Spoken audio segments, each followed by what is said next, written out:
The Center for Educational Media and the College of Education at Middle Tennessee State University are proud to offer professional development to K-12 educators in Tennessee through our online video library.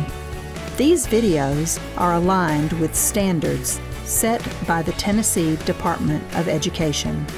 For more professional development videos, check out our website at www.mtsu.edu/CEM.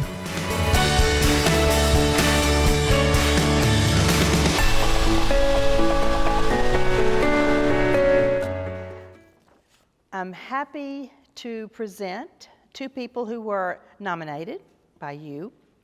So Ms. Joyce Hollins, would you join us up here, and Ms. Desiree Skelly.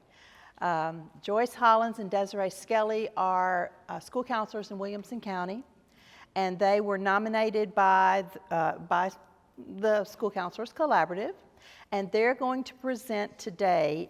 The title of their presentation is Ramping Up Your School Counseling Program. I'll let them elaborate on what that entails. Ms. Hollins and Ms. Skelly, welcome. Thank you. Hi, I'm Joyce Hollins. I'm a school counselor at Summit High School in Williamson County. I have been a school counselor that was my 14th year. I'll be going into my 15th year as a school counselor. I actually did my graduate work at MTSU. And I first learned about the RAMP program when I was in graduate school. And it became a professional goal of mine. And thankfully, my team was like-minded. And this year, we were successful in earning the RAMP designation, which is the Recognized ASCA Model Program.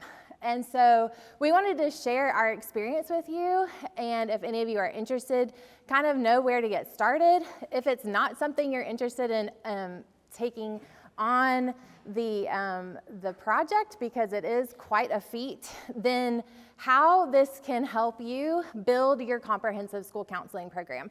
So we hope, regardless of where you are with your experience and your knowledge with the ASCA model and the RAMP program, that you walk away today with some great information and ways that you can go back into your buildings and begin implementing.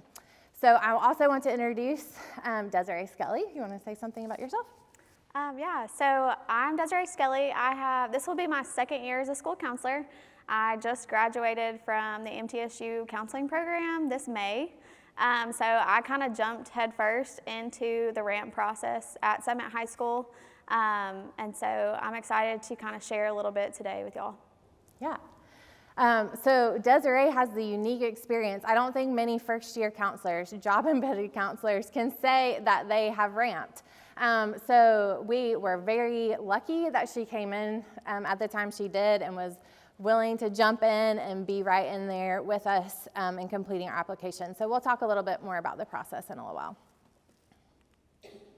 So what we want to talk to you about during this presentation is explain to you what is RAMP, why is it RAMP important to us as school counselors. We're going to share our RAMP story with you and the journey from start to finish, and then how you know if your program is ready to RAMP, and then we'll go over some resources. So you should have all, at the front when you walked in, received a little QR code. If you want to log in, you can use your phone or computer and log into Mentimeter and enter that code.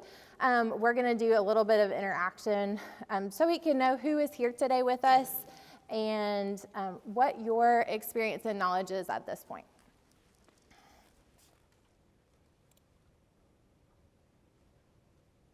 All right, so we'll give everybody a minute to log in. So if you go to menti, menti.com, and the code is 66817497. And it's on that little piece of paper if you received that when you walked in.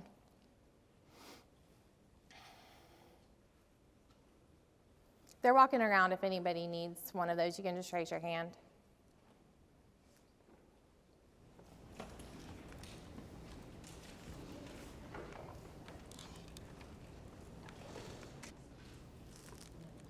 Okay, I think most are logged in. Well, that's helpful. Okay. So first, which title best describes your role? So I just want to kind of get a feel. We want to get a feel for who is with us today.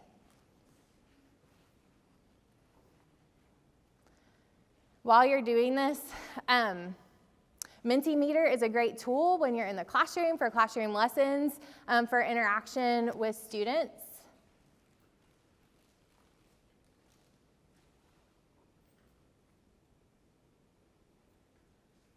So a lot of elementary counselors, we have some middle and high school counselors, counseling educator, we have another.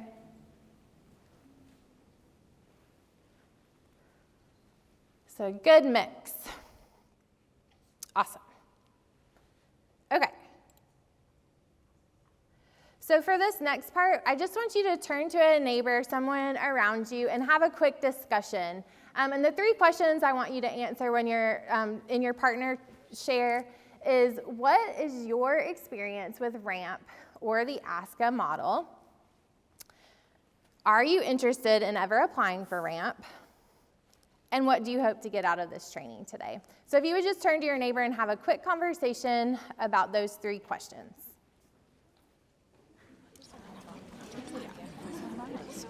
I've done it. I've started it before. It's just like you gotta log your time, your hours, which.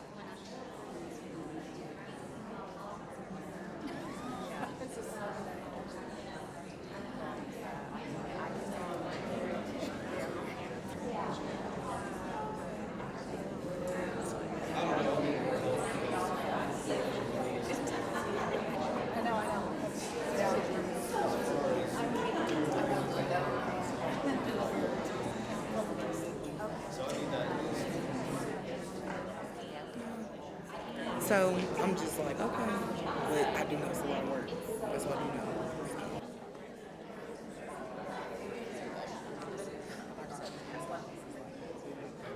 know. Back in 5, 4, 3, 2, and 1. Thank you. Okay, so do we have any brave souls that are willing to share? Maybe by show of hands. Show me those of you that are familiar, aware of the ASCA National Model and RAMP. Okay, several of you, good. And then are any of you brave enough or thinking about ever applying for RAMP potentially? Ooh, okay, there's a couple. Maybe we'll change your mind before we leave. All of you will want to.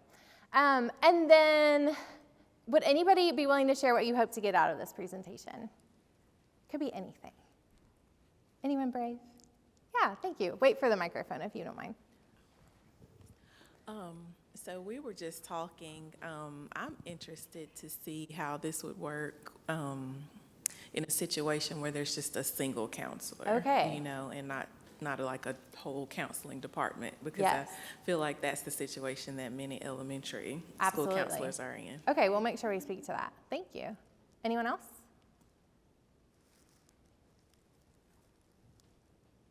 Okay. All right, well, we'll keep on moving. And just quickly, you kind of talked about this in your group, but answer these 3 questions for me, and then we'll get moving.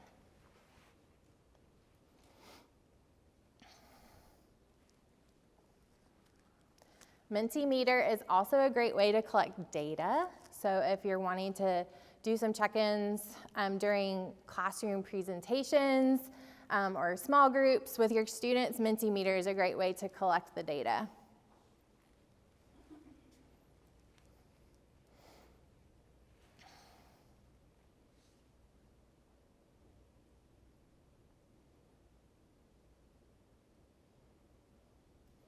Awesome, so it looks like we have some good, strong alignment in here with the national model. And we all believe a school counseling program is best for students, which is great. That is very true. And we'll talk a little bit about that along the way in this presentation. And a lot of you are excited to learn about RAMP today, so that makes me excited also. All right, we're gonna come back to Mentimeter in a little while, so you can leave it up if you want. But for now, we're gonna move back to the presentation. Okay, I'm gonna pass it over to Ms. Skelly.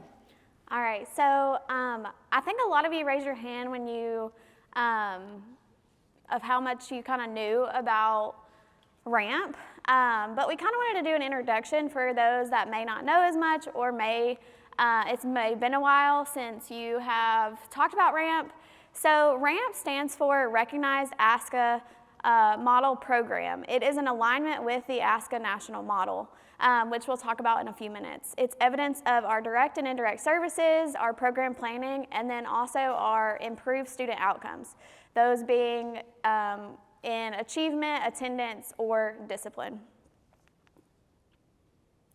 RAMP has been given to 101 schools across 21 states this year alone, and then also 1,300 across the life of the RAMP program. RAMP is something that you get for 5 years, and then towards the end of the 5 years, you can re-RAMP, which 15 schools in the state of Tennessee have done, or 15 schools overall have done. This year? Yeah, this year. So we want to recognize schools in Tennessee that have achieved RAMP. So if you are a part of one of these schools when I call it out, if you'll just raise your hand so we can kind of see who is in the room as well. So the first one is Clarksburg High School. They achieved RAMP in 2010. Cleveland High School achieved RAMP in 2014. Hillsborough High School achieved RAMP in 2014 as well. Houston Middle School achieved RAMP in 2016. Dan's Mill Elementary School received RAMP for the first time in 2017. So current RAMP schools, we have Central Heights Elementary School. They ramped in 2021. Like she said, Dan's Mills re-ramped this past year in 2022. Houston Middle School re-ramped as well in 2021. And then Keatron Elementary School ramped in 2020. McGavick High School in Nashville ramped in 2019. And then we ramped this past year in 2022. And then Sycamore Elementary School in Cookeville ramped in 2021. And these are our neighbors and partners, and so it's really important to, we can provide this presentation for you so that you can have access to all of the resources in there. But one way, if you're wondering how elementary school counselors that are singletons have done this, go to schools that have done this themselves and start asking questions and have them to help you. This is not something that you want to do in a silo. But even if you're your only person in the building, you can still access resources and access people that can help you along the way. We had to do that a lot, and we'll talk about that a lot as well, because we're the first in our district to ever do this. So we didn't have anybody that was showing us how to do this.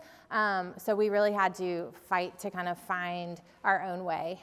So reaching out to some of these, especially the recent schools that have achieved RAMP, would be one good way to kind of figure out how to make it work for your school.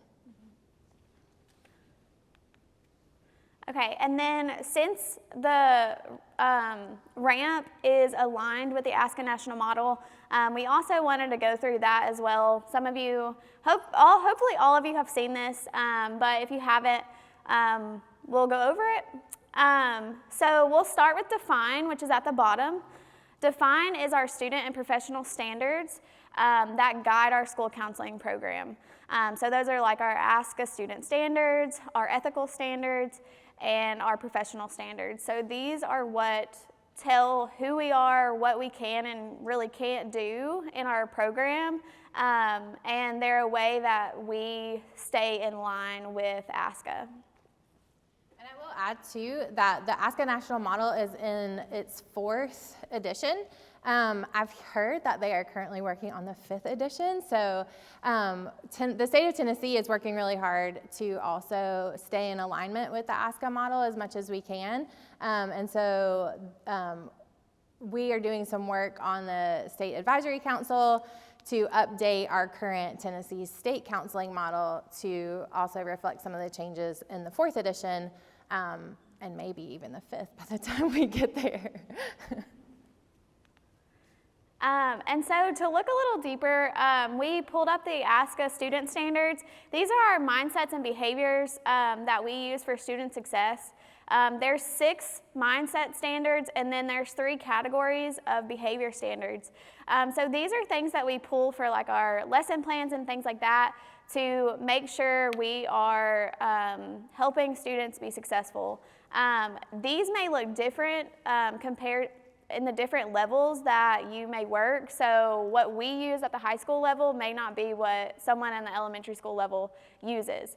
Our goal isn't to do all of these in one year. It's to pull different standards that we feel like will best suit our students. But I think ASCA, we went to a previous training and they mentioned that they want students to be able to have some experience with each of these throughout their academic education. So each year, we'll hopefully talk about this more as we go, and you'll get to see where those kind of get pulled from as we're talking about the RAMP rubric and things like that.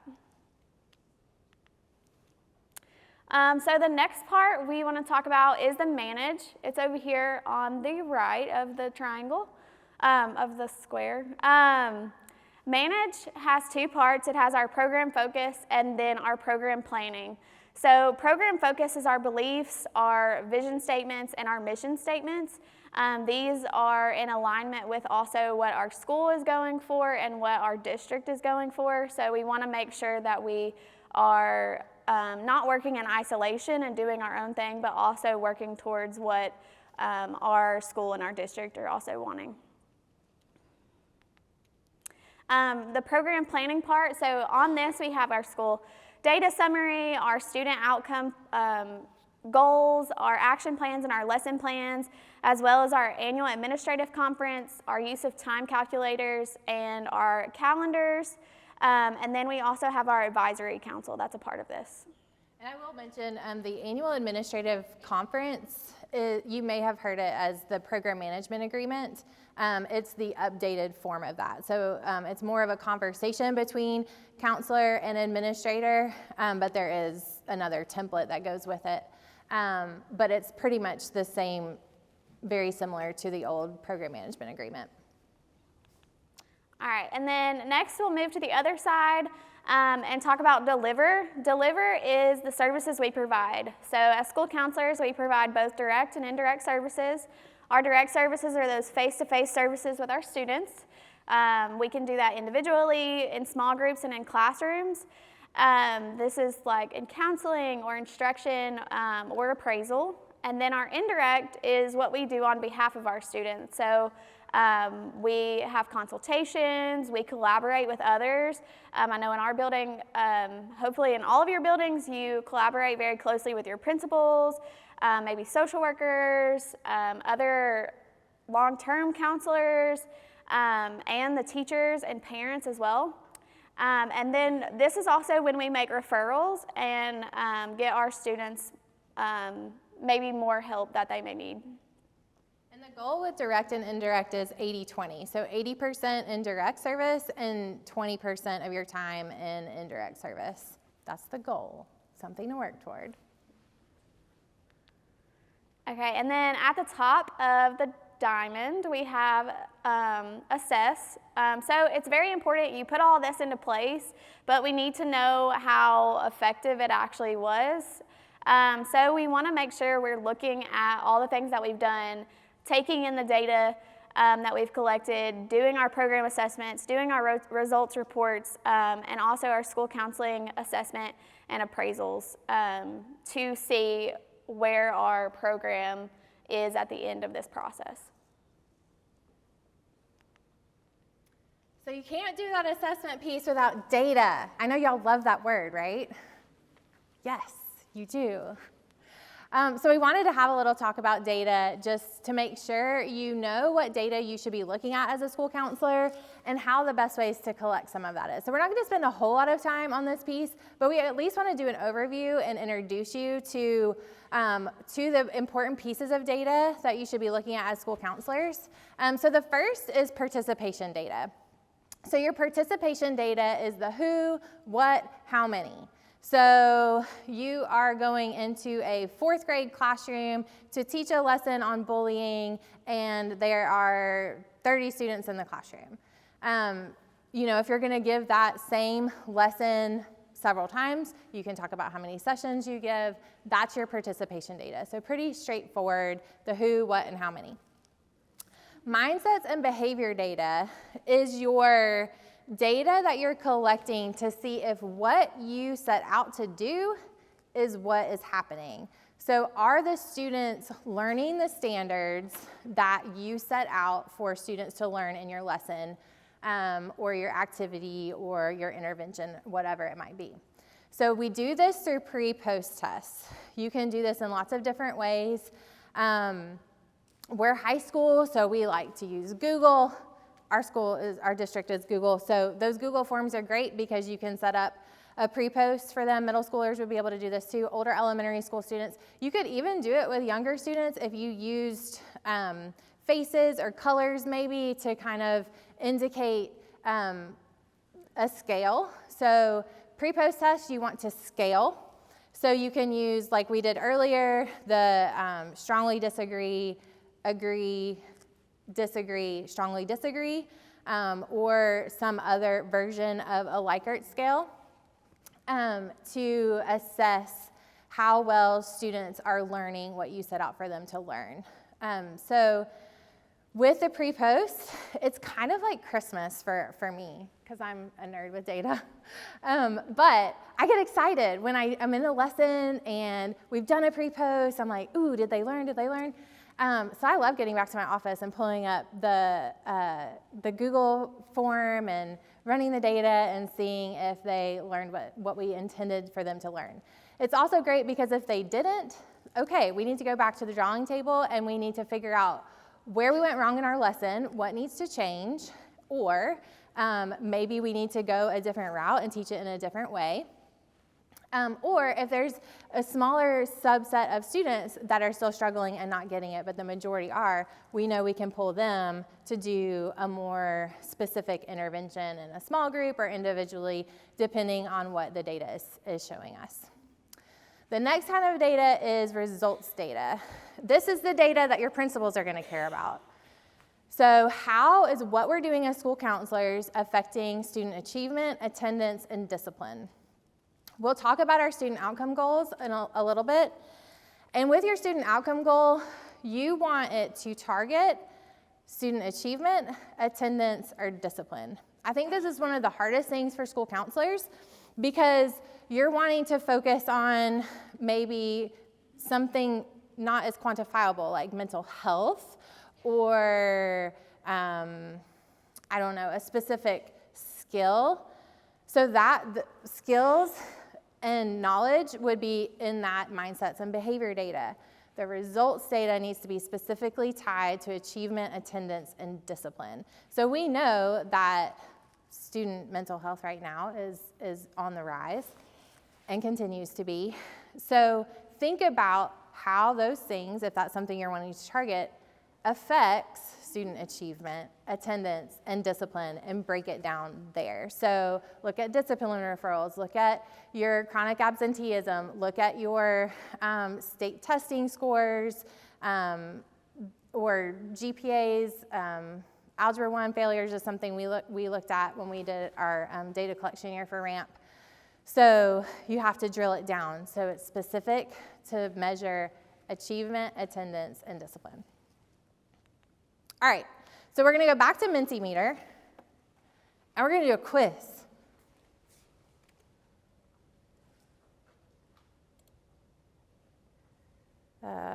Maybe.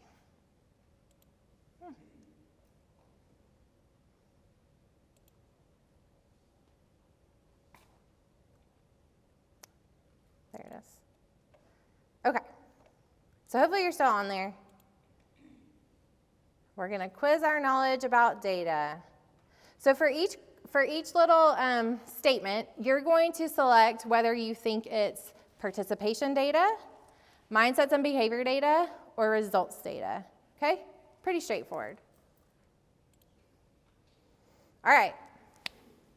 105 seventh graders received a digital citizenship classroom presentation. Participation, mindsets and behavior, results.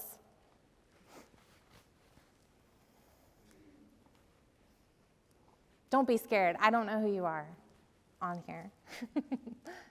You're anonymous.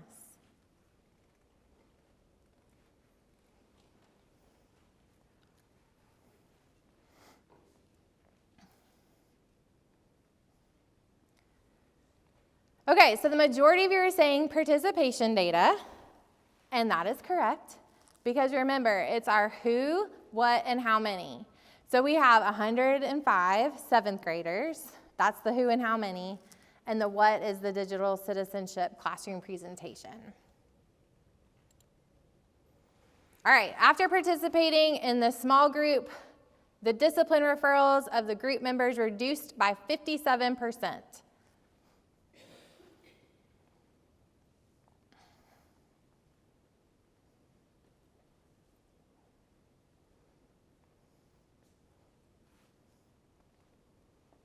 Overwhelmingly results data, and that is correct. And why is that? Why is it results data? Say it louder. The results of the intervention, and it's specifically targeted discipline. Good. So remember, that's our achievement, attendance, and discipline data. Okay. 89% of seniors completed their FAFSA application.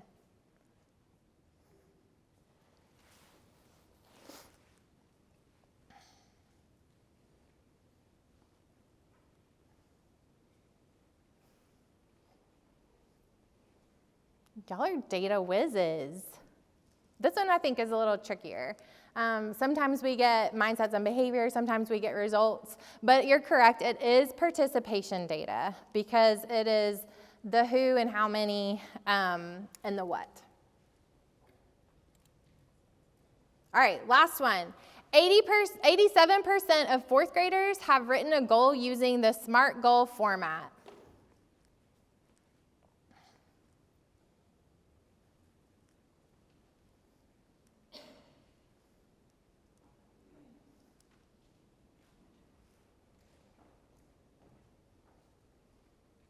Great job. So it's mindsets and behavior data because we were assessing if they learned what we were teaching them. We were assessing the student standard. Great job. See, data's not that bad. So now we're going to get into the specifics of RAMP. So what does the RAMP rubric look like? What is ASCA looking for when you apply? So the first section is vision and mission statements. If you have not started this process at all, as far as building a comprehensive school counseling program, aligning your program with the ASCA national model, vision and mission statements is where you want to start. Because if you don't know what you believe and you don't know what you're working toward, then none of the rest of it matters, really. So something that you need to make sure, so in the RAMP rubric, it's very specific about what they're wanting. So they want their specific templates, so you have to use the ASCA templates. And you have to provide every bit of information and align it with this rubric. This rubric is your best friend. You do what the rubric says. Don't add anything, don't take anything away, and use their language. Okay, so you'll enter your school counseling vision statement, your school counseling mission statement, and your school and district vision and mission statement. So something we learned, we attended ASCA in 2021, attended all of the RAMP sessions we possibly could because we wanted to learn as much as we could. In RAMP camp, they broke down each section. And with the vision and mission section, a big takeaway for us was that they want to have it visually aligned. So you want to use the same verbiage, if you can, pulling words from your school mission and your district mission so they are truly aligned. So we used color coding. And so we color coded the different, so we had a color for our district, a color for the school, and we were able to show how exactly they aligned when we submitted our school counseling mission and vision. So be very specific. For each section, there's a point allotment, as you can see, and there will also be a reflection. So the reflection in each section, there may be one reflection, there may be more than one reflection, 250 word limit for your reflection, no more than that, and answer the questions very specifically to what they're asking. Yeah, and when she says that, something to add is when she says very specifically, like this says 3 examples, put 1, 2, and 3. They're very specific.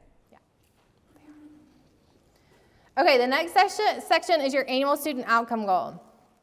So again, once you have your vision and mission, this is the next part you need to be working on, is developing an annual student outcome goal. As you can see, you have to upload your school data summary. That is a template that you can get off the ASCA website, and it walks you through what data you need to find and having the conversations with teachers, principals, parents to figure out what you need to be targeting in your annual student outcome goal. And this is a process that you really should be doing annually. So this time of year, as we either in the spring as you're ending the school year or prior to the start of the school year is when you should be thinking as a school counselor, having these conversations with your principal to figure out what data are we going to target this year in the school counseling program. And then you develop your school counseling goal in SMART goal format, and you target either attendance, achievement, or discipline. So you write your student outcome goal plan. We'll see at the end is our closing the gap goal and report. You do not want to have more than 2 annual student outcome goals. You only have to have 1 per year. If you have 2, one of those 2 goals has to be your closing the gap. So closing the gap is where you're looking to find discrepancies in the data and you're looking to target a specific group of students. So for us, we had set out that year and we had planned to have 2 goals, and then we ended up dropping one of our goals, which was fine because we still had 1, and it was our closing the gap.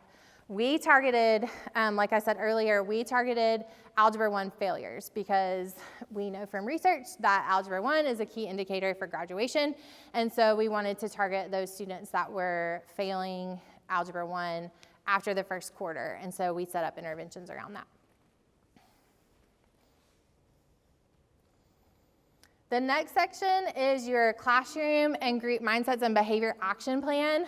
So what this looks like, this template, is it has all of the ASCA student mindsets and behaviors listed out on one side, and then you go through your program and think about every intervention that you provide, and you list out next to the student standard what intervention targets that, or what lesson targeted that, or what parent night targeted that. And it's split up in direct and indirect services. So it's a good tool to keep as a running document, whether you plan to apply to RAMP or not, so that you can kind of see which standards are you targeting, what standards did you target last year, did students learn those standards, do we need to move on to new standards, do they still need more on a certain standard, do we need to dive deeper into that standard? So it's a great tool to use as you're planning your annual program. Okay, the annual administrative conference, formerly known as the program management agreement. This should happen once a year, and it needs to happen, ASCA says it needs to happen within the first 2 months of school, 2 or 3, I think it was 2 months of school. So within the first 2 months of school, you have to have this document completed, signed off by you and your administrator. You have to have notes on this section, so you keep your minutes for your annual administrative conference. If you have a team and somebody is missing, we learned this one the hard way.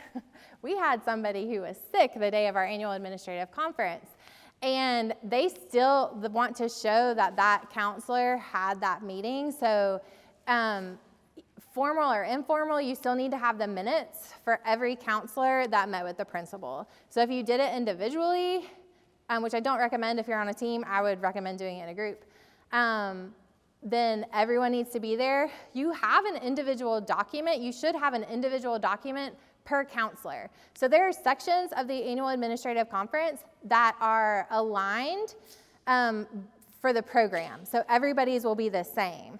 There are sections, because there's pieces of professional development. You may have a different caseload, so your role in the annual student outcome goal may look differently than another counselor on your team. So there are pieces of the annual student outcome goal, the annual administrative conference that will be specific to each counselor.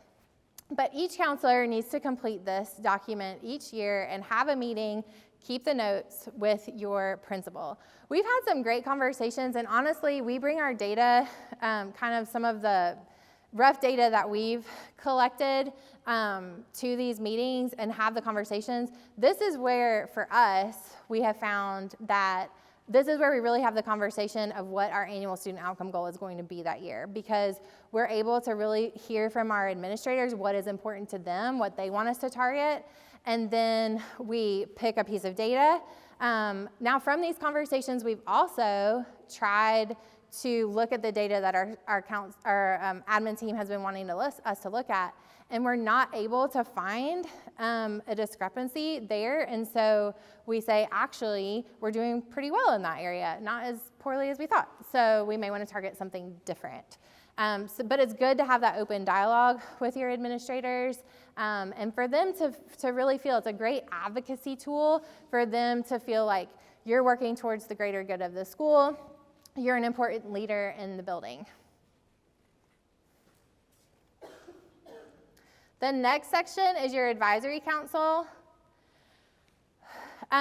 So we started our advisory council 4 years ago maybe, but you only have these meetings twice a year. So you have one in the fall and one in the spring. And you invite a variety of people to your advisory council. You should have administrators, teachers, counselors, parents, some kind of student representation. If you're in elementary school, it may not be appropriate to have the student at the meeting, but we've heard from other elementary school counselors that have applied to RAMP where they had like a student focus group of elementary school students where they were able to kind of talk through some of the agenda pieces at a developmentally appropriate level prior to the meeting, and then be able to voice their concerns or their questions or their needs to the advisory council on behalf of the students. So this is something I feel like we're still growing in this advisory council, but it's something that we're really learning to grow with, and really I enjoy this time, especially when we have some good participation. We're getting some really good feedback, especially from students and parents. We have a board member, and he always is pretty tough on us, but supportive. And so it's just been a great experience. And a great way to, again, advocate for your program, have your advisory council members going out into the community and talking about the great things that your school counseling program is accomplishing. If you're ever needing funding potentially or something like that, that might be something that you could bring up at your school counseling advisory council. We have somebody from our Chamber of Commerce on our advisory council too, so we have a community member that kind of looks out for us in the community also. So this is a great experience and tool and something that you can just build and grow each year that you implement. So you have to have your agenda and your minutes uploaded for each the fall meeting and the spring meeting. And then, of course, the reflection.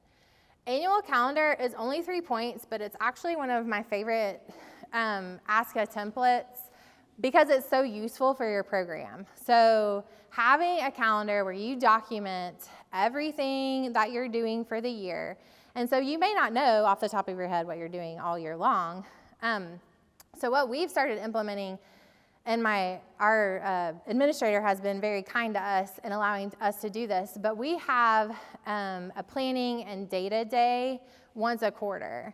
So we go off campus, we go to a community college, and we're in one of their study rooms, and our team, we have 5 counselors on our team. We go off campus. Usually we use the senior ACT day because we are not testing coordinators and we do not test at our school. And so we use that day so that they can't pull us in. That's another trick. So if they approve it on the front end, then they forget, and then they're like, oh, wait, we can't use you because you're not here.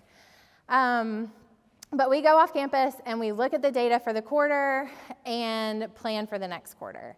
So we kind of have an overarching plan for our school counseling program for the year. We look back at what we did and kind of have an idea of what we want to change. But then when we put the interventions into place, sometimes we don't take the time as school counselors to really look at the data and see what we can learn from it. Was the intervention that we put in place, was the lesson that we completed, was it useful? Did it accomplish what we wanted to accomplish? These are things we need to be doing as school counselors because it doesn't matter. You know, I heard a counselor, and she was from Chicago, present at ASCA one year, and it really stuck with me, but she had presented this group. She had this group that, I think she was in a middle school or high school, I can't remember, but she had a group that she did every year with her students. They loved it, they asked for it every year, but she had never collected the data on it. And so the students loved being there. They wanted her to do it, but when she started collecting the data, they weren't learning what she had set out for them to learn. So although it was something beloved and something that she enjoyed spending her time on, what the data was showing is that it wasn't accomplishing what it needed to accomplish. And so therefore she had to revamp it and change it and make it different so that she could make sure that the students were learning the standards that she set out for them to learn. So that was a huge takeaway. And that's something actually that we learned with our small group when we had our small group, was that we targeted a group of students who were at risk, credit deficient, and same thing. They loved the group. They recommended it to other students. They wanted to be there. But we found that they had no growth when we came out of the group. And I think there are a couple of reasons for that, and that's the other nice piece of the ASCA model and following the RAMP rubric, whether you're going to apply for a RAMP or not, is it really gets you thinking about the next steps and reflecting on what you've accomplished. So we were able to think about like, okay, well maybe we were targeting the wrong group of students because the group sessions were pretty good. So maybe we needed to rather look at the kids that were failing 3 or more classes, we needed to look at the students who were on the cusp of failing. So like maybe on, you know, just in the range of either 1 or 2 points lower, you know, failing, or maybe 1 or 2 points before before they would fail, like 1 or 2 points into passing, that range. So maybe we were targeting the wrong students. Maybe we didn't have enough time in the intervention, which it's hard in schools to run a group longer than 6 weeks with everything, but we were thinking maybe if we had more time with those students, they would have come around. I think another part is the students didn't realize what they were lacking until they got into the group, and so I think some of our pre-test data, maybe they had a false assessment of where they truly were, and by the end, they probably were more on track with what was honest. So there's lots of different things. So even though your intervention may not go the way you plan it to, your graphs and your data may not look beautiful, ASCA doesn't care. They want you to, of course, be successful, but they just want to see that you're going through the process, that you're thinking through, and that you're making the changes that you need to make. But I love the annual calendar. We start with this so you can keep it as a running document each year. Look at where you are with your annual calendar and then make updates to it. You can change it, tweak it throughout the year, but it's a great document. Because a lot of times too, like we forget what we did in the fall, and so this is a great way to go back and look at that also. Okay, classroom and group lesson plans. This one's tricky, and in all honesty, it's the only section that we did not get all points for. This section tripped us up. So we've been out to learn about lesson planning. So you have to submit 3 classroom lessons and 1 group. So it can be a unit, or it can be single solitary lessons. Oftentimes people ask if they have to be tied to your student outcome goal. A lot of times they are, but they don't have to be. You can pick any 3 lessons that you collected data on.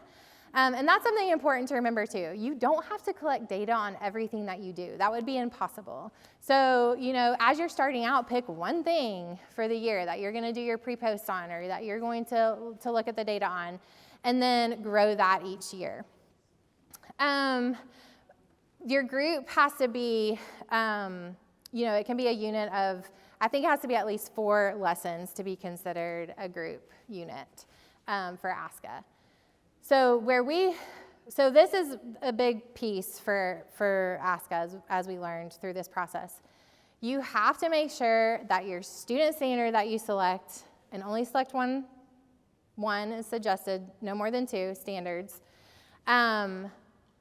tie specifically and even align verbally to your objectives and then to your results plan. So we had some misalignment with our standards and objectives, and so that's kind of a growth area for us.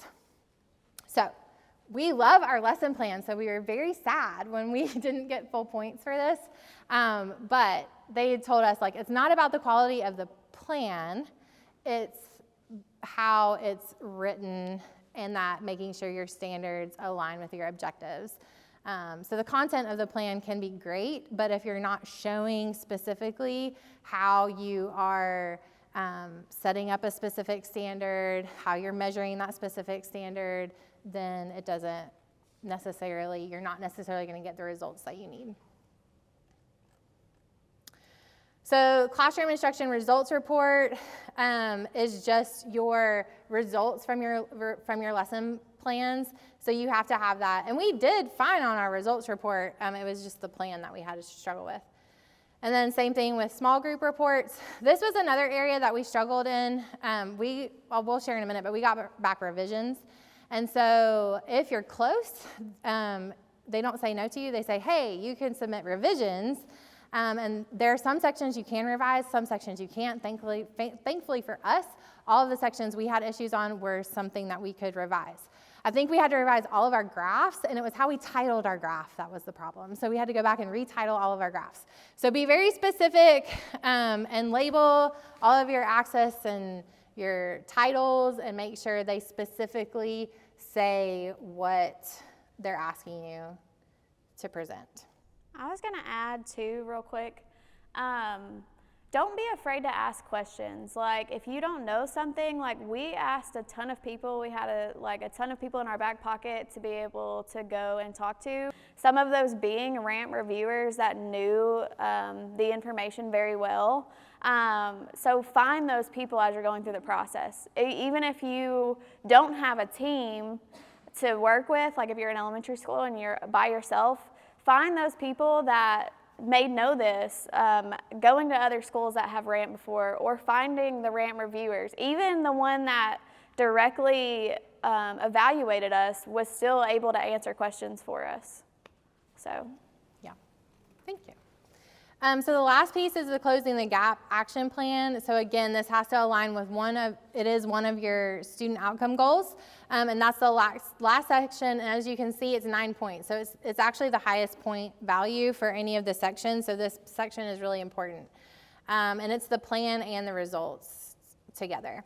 So that's the rubric.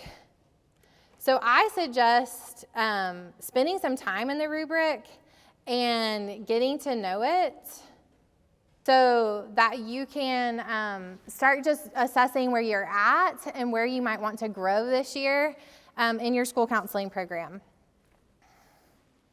Okay, so we've went over the sections, brief overview. We talked about their specific information and that 250 word limit on the reflection. There are 60 total possible points. 54 are required to earn ramp, so you have to have 54 or higher.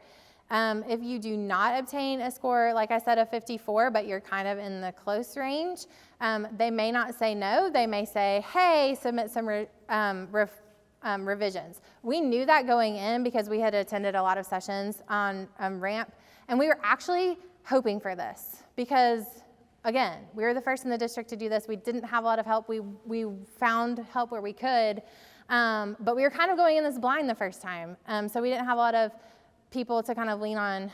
Well, we had people to lean on, but no experience directly working with us.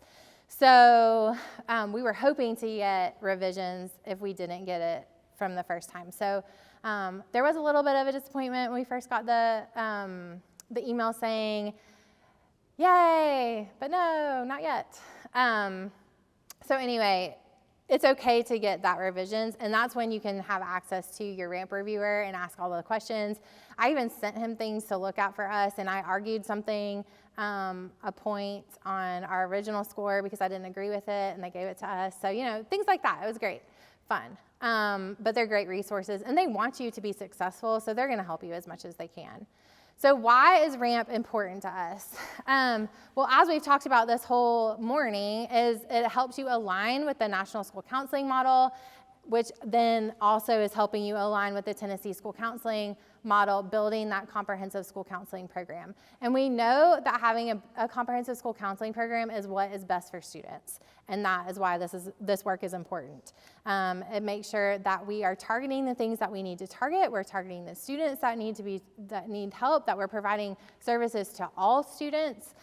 And it's a great advocacy tool. It's great advocacy with your advisory council, with your administrators, with the community, with the school board, to talk about the great work that we're doing as school counselors and why it's important. So like we said, if you don't have interest in applying for ramp, this is still a great tool for you. I am not going to lie. This is a long application, and it takes lots of time and dedication and commitment, but it may not be for everybody, and that's okay. But the tools are still really great tools and can be used by anybody. So the goal is whether or not you're going to apply for ramp, that you have a comprehensive school counseling program, and this will help you get there. Using the rubric, using the national model, this will help you get there. So start small, pick one thing to do this year that you haven't done in the past, and build on it from there. Okay, so we're gonna share our ramp story. This is our team, and you can see it's changed a little bit through the process if you notice some faces change. So we originally were supposed to go to ASCA 2020, and well, we all know what happened in 2020. So ASCA did not happen, and we did not get to go. And so we decided to delay our data collection year. So for ramp, you have to have 1 year where you collect your data, and then after you've collected your data, you then have to complete the application. And that takes several months to do the application. So the application piece alone is like basically 1.5 to 2 years, but you're doing more work on the front end even from that because you're having to develop your comprehensive school counseling program before you get to the point where you can apply for ramp. Okay, so we finally made it to Las Vegas in 2021 as a team, and again, we attended all of the ramp sessions we could. Again, advocacy is important. We convinced our district to pay for us to go. We convinced our principal to pay for our hotel. And so we were able to get the trip paid for us.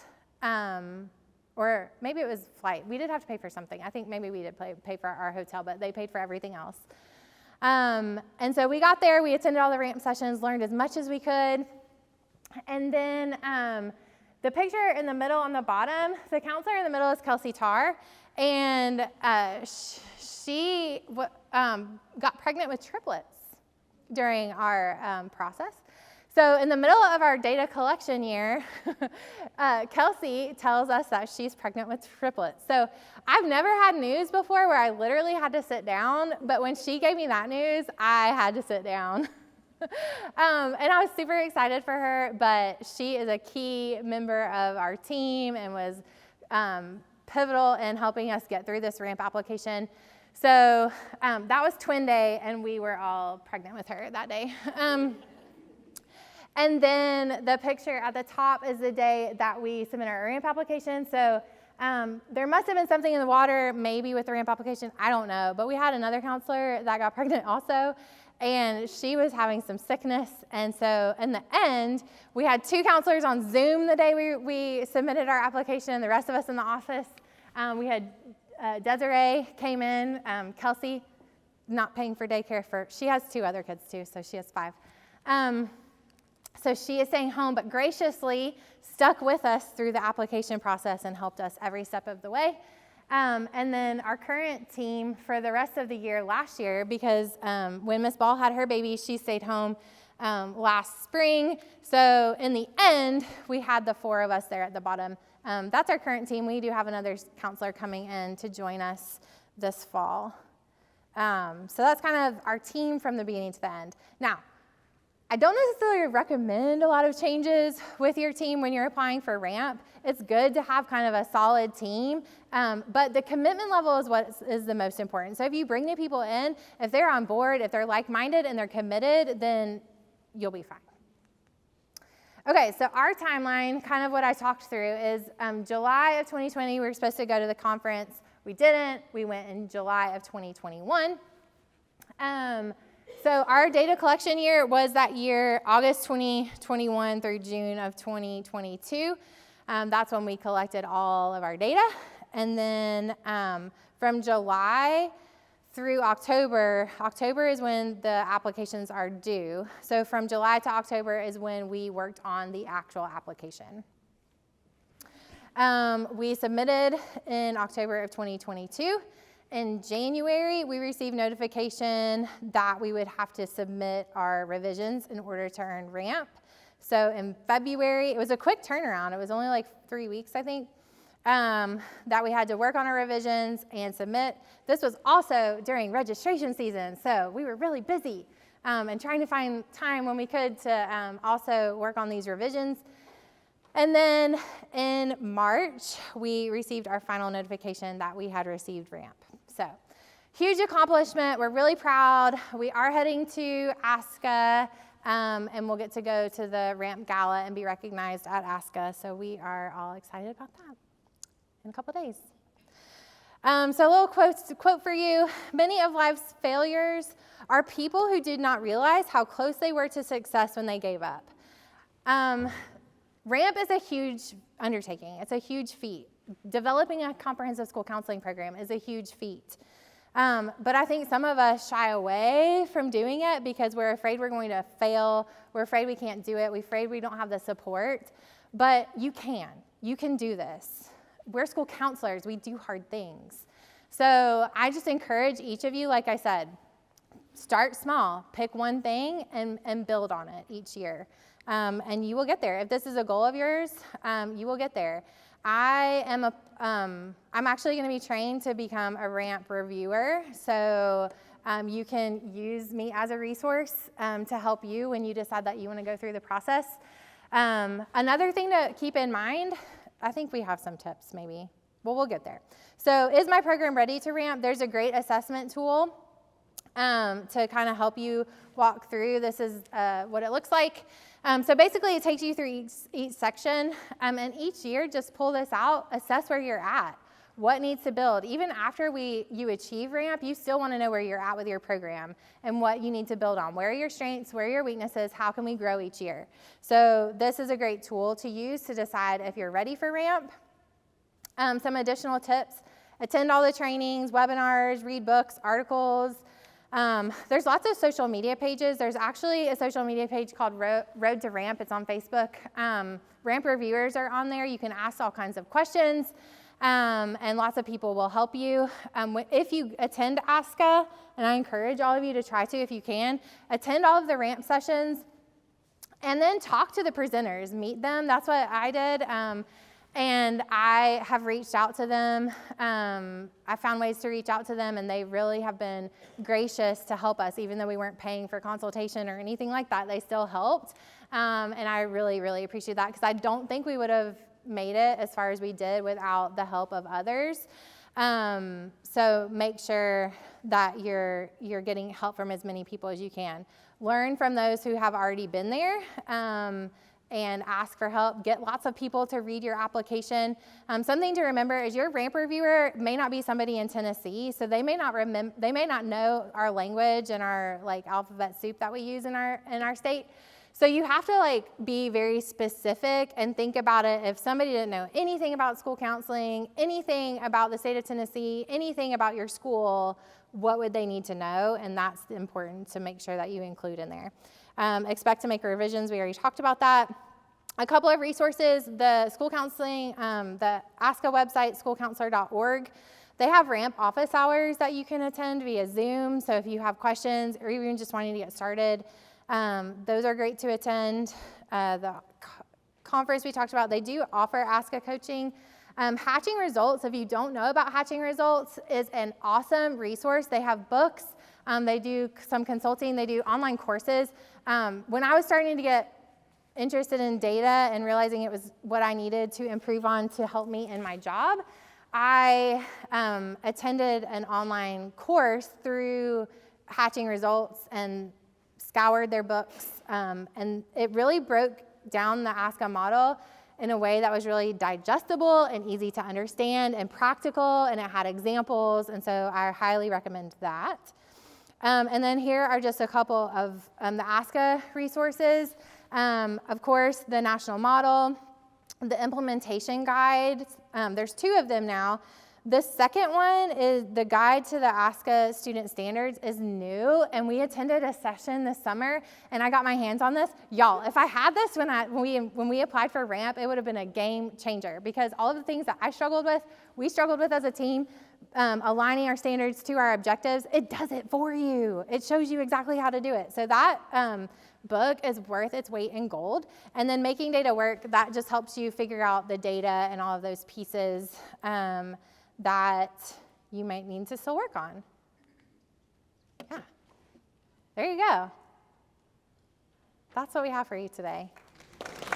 Our contact information, feel free to contact us if you have questions.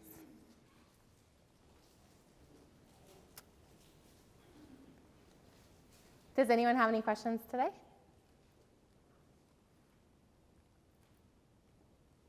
I just want to add, so the Hatching Results, I 100% agree. The best resources, they also have a conference that they do in San Diego in California in February. If you ever get a chance to go, I've never been, but it looks amazing. I've registered to do the virtual part, and it was really good PD. So Trish Hatch is over that. I highly recommend attending those trainings. Ms. Hollins and Ms. Skelly, thank you for a really substantive, great presentation on RAMP. So thank you so much.